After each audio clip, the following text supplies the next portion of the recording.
Hello everyone, this is Dr. Muskan and welcome to the Physio Info Island.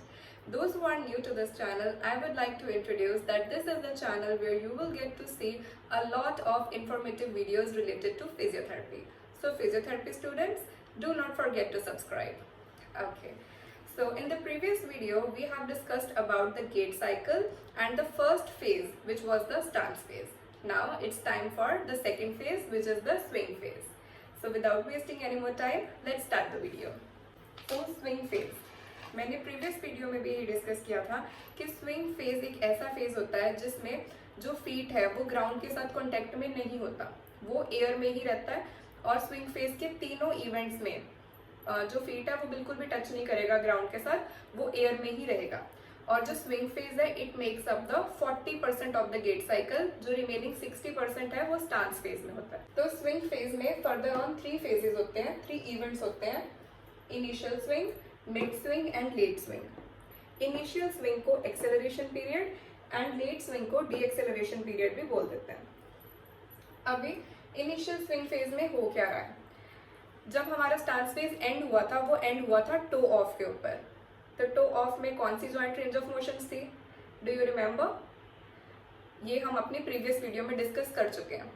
जब हमारा to off position थी, to off position में जो हमारा hip joint था दैट वाज हाइपर एक्सटेंडेड, वो 10 to 20 degrees hyper extended position में था। जो नी जॉइंट था that was 30 degree flexion position and जो एंकल जॉइंट था वो प्लांटर फ्लेक्स्ड पोजीशन में था। अलॉन्ग विद दैट जो एमटीपीज थे वो हाइपर एक्सटेंडेड थे फॉर अबाउट 60 डिग्रीज। इस टो ऑफ पोजीशन के बाद चेंज आता है to swing phase. Swing phase के इनिशियल स्विंग फेज में hip from hyper extension it will go into flexion, 15 to 20 degrees flex हो जाएगा hip.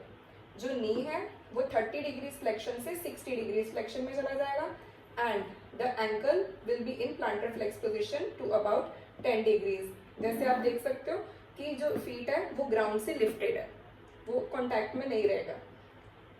Next phase after the initial swing phase will come the mid swing phase. अभी एक ऐसी condition है जो बहुत कॉमनली देखने को मिलती है हमें इनिशियल स्विंग फेज में। ओके, अगर पेशेंट को फुट ड्रॉप है तो जो एंकल है वो 10 डिग्रीज प्लांटर फ्लेक्स पोजीशन को मेंटेन नहीं कर पाएगा, जो फुट है वो ड्रूप डाउन रहेगा। तो हमारा जो नी जॉइंट है उसको एक्स्ट्रा एफर्ट डालना पड़ेगा, उसको ज्यादा बेंड होना पड़ेगा ताकि वो जो ग्राउंड है उससे फीट को ऊपर लिफ्ट कर सके। ग्राउंड से क्लियर करने के लिए फीट को नी को एक्स्ट्रा एफर्ट लगाना पड़ेगा बिकॉज जो हमारे डॉर्सी फ्लेक्सर्स हैं वो वीक है और वो प्लांटर फ्लेक्सर्स को सपोर्ट नहीं कर पा रहे हैं ताकि एंकल जो है वो मेंटेन रहे 10 डिग्रीज प्लांटर फ्लेक्स पोजीशन में। I hope you understand this point. So after initial swing phase comes the mid swing phase.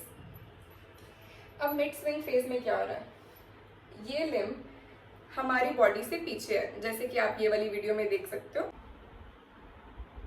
Now comes the mid swing phase. Mid swing phase it is similar to mid stance.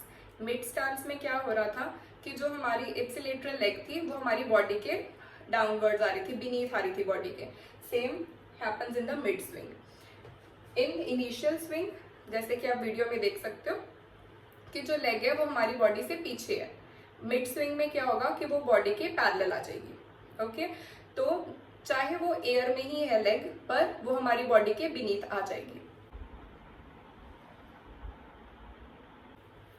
So what is happening in the mid swing phase, hip is in 30 degree flex position, knee joint is also in 30 degree flex position, ankle is 0 degrees. 0 degree means neutral, ना ही planter flexed है ना ही dorsi flexed है। So after mid swing phase comes the late swing phase, जिसको deceleration period भी बोलते हैं। Mid swing phase में जो लिम्ब है, द इप्सिलेटरल लेग है, वो बॉडी के बीनीथ है। और लेट स्विंग फेज में क्या होगा, वो जो लेग है वो फॉरवर्ड मूव कर जाएगी सो दैट जो बॉडी है वो फॉरवर्ड को शिफ्ट कर सके, अपना वेट फॉरवर्ड शिफ्ट कर सके and further on stance phase में वो मूव कर सके। सो what is happening here, hip is going into 30 degree flexion which is same, but the knee is in 0 degrees extension. The knee is extending forward ताकि जो body का wait है वो forward move कर सके और ये जो लेग है वो प्रिपेयर कर सके for the heal strike. Heal strike As already explained, it is the first event of the stance phase.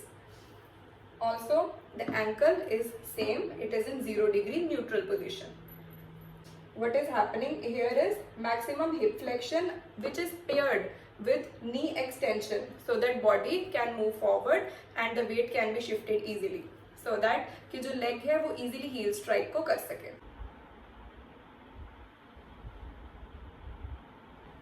So this is the reason कि heel strike का जो event है उसके अंदर joint की जो range of motions है उसका जो analysis है वो exactly same है as the last phase of the swing phase. I hope you found this video informative and all your doubts regarding to stance phase and the swing phase are cleared now. If you have any other query, any other topic which you want me to explain, you can definitely comment in the section given down below. Thank you.